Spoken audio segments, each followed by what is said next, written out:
Hello everybody.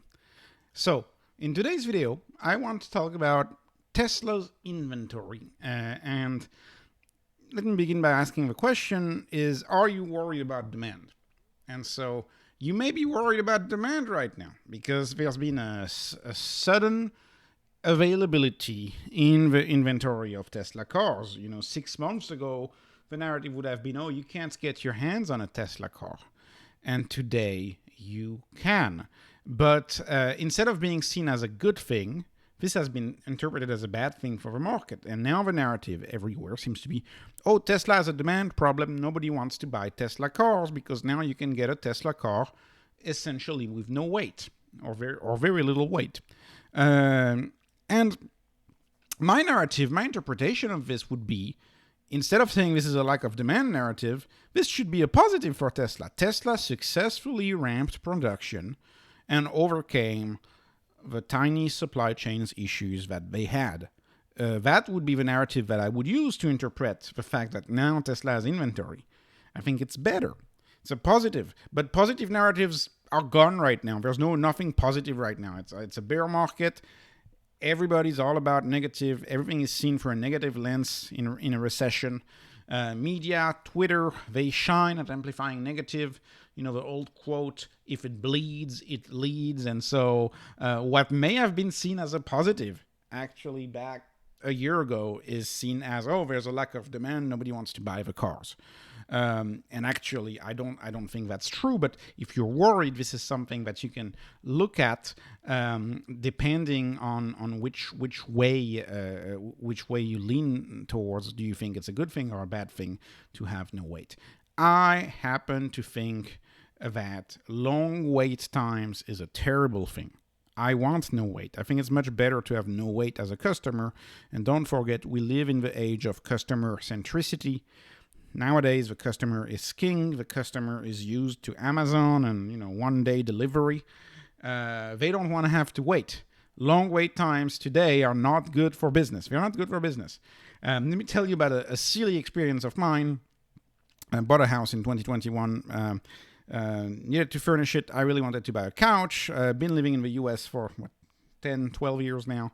And I've always admired this lazy boy couch. It's part of American culture. You always have this. Anyways, storied American brand, known for comfort, great product, good image. So I was like, okay, I'm going to please myself and I'm going to go for a brand.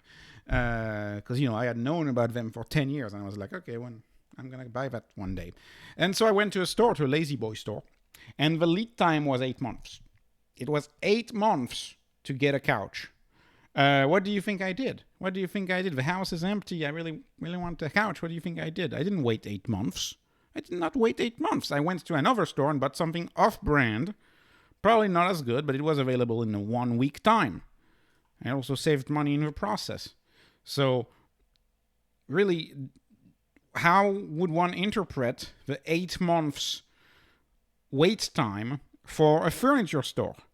They would say it's a bad thing. So I don't understand why people were saying it was a good thing for Tesla to have an 8-month wait time on a car. If you have an 8 months wait time on a car, people are not going to buy your... not everybody, but a lot of people are not going to buy your car. They're simply not going to buy the car. They're going to buy another brand.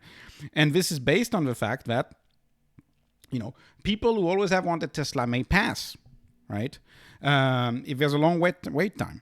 Because when you need a car, you don't necessarily plan a car.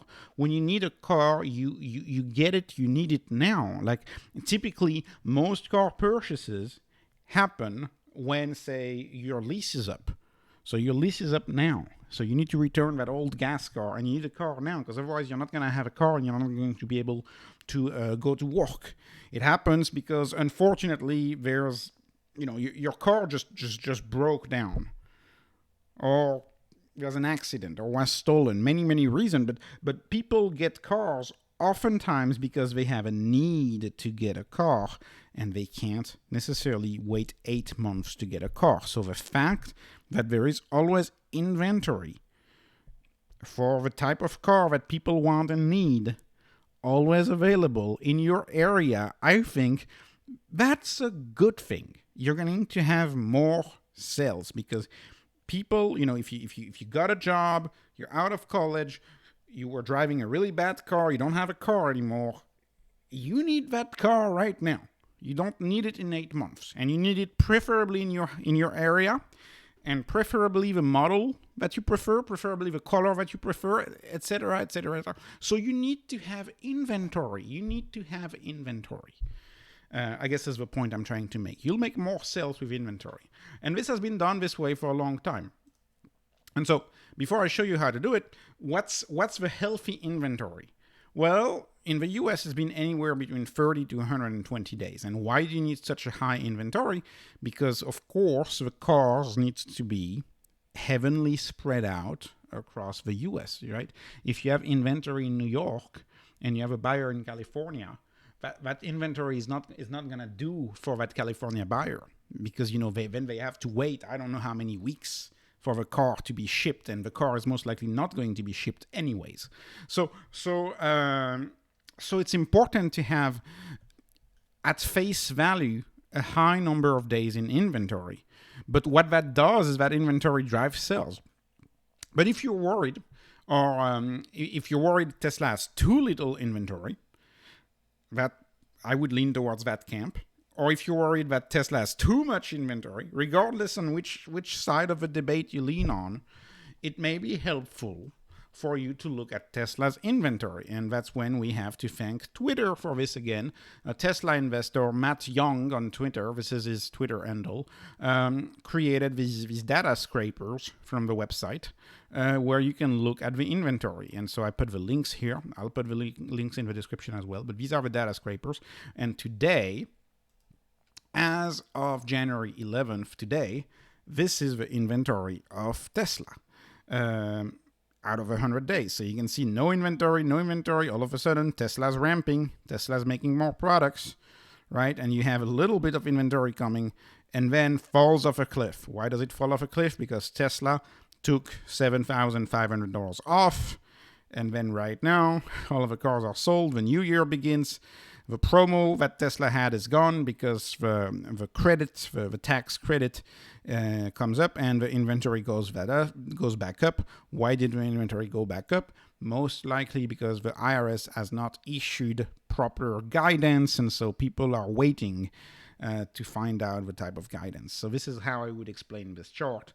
But either way, that's nothing concerning. That is absolutely nothing concerning. What will be important, I believe, is to follow this chart over long periods of time. Over a 2-year period, how does the chart look? And we need to establish what is the natural inventory level for Tesla. There is a non-zero natural inventory for Tesla that one may want to know. And if you know it, then you can kind of gauge whether it's good news or bad news. If you look at Model 3, the guidance on Model 3 is a little better as far as the tax code goes. So they had the same issues. They dropped the price to maximize deliveries at the end of the year, and now it's all dependent on the IRS, and so you have a little bit of inventory back up. And as a new Model 3 inventory level over the past 100 days. And again, it fluctuates. So you can follow your inventory like that. And this is the inventory in the US that is scraped from all of the delivery locations on the Tesla website by Matt Young. And so thank you so much, Matt Young. I've bookmarked this. I think this is a great tool.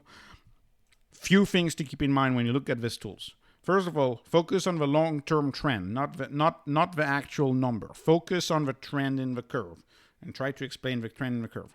Second of all, the actual inventory is higher, much higher than what is advertised on the data scraped from the website. And there's a lot of evidence on that on Twitter. So is it 5 times higher? We don't know. But the inventory level is likely higher. There is a delay between the time that the car is obtained and then the car leaves. And so you have to add a new car to the website. There's a discrepancy between how quickly Tesla gets the car in hands and how quickly they're added to the website. That's kind of the way I explain it. However, assuming that the delta between how many cars we actually have and how many cars are shown, assuming that error is constant, which is a big assumption, right? Assuming that the delta is pretty much the same and that the error is going to be the same 3 months from now as it is today, then that becomes meaningful. Then that data becomes meaningful because you can actually infer something out of the trend. Now you can see if they were to change the way they list the cars on their website, suddenly that data would be useless because you would have either have a sharp increase or a sharp decrease, and it would be useless. But if you assume that the error is the same, or that their methodology for listing cars is the same, then over time you can infer a trend. And the trend, I would argue, is the most important thing. And lastly, I'll say it's normal for inventory to go up after a quarter ends. If you look at it right now, it's very concerning, but it's normal because we know that Tesla has what they call the end of quarter delivery rush, where they try to deliver as many cars at the end of a quarter and sell as many cars as well. And therefore, because of that, we see a decline, and then we see an increase. So there's patterns too, and seasonal patterns, and those seasonal patterns over time, over 300 days, we'll be able to see them and get a better handle on the stock. And Elon Musk noted that he wants those fluctuations, those end of quarter, beginning of quarter fluctuations to go away over time and to flatten the deliveries. So this is it. This is all I have to say about Tesla's inventory. Thank you so much to Matt Young for developing those. None of this is investment advice. This is just entertainment. Please like, please subscribe. Thank you for watching and have a great day. Thank you for watching. Goodbye.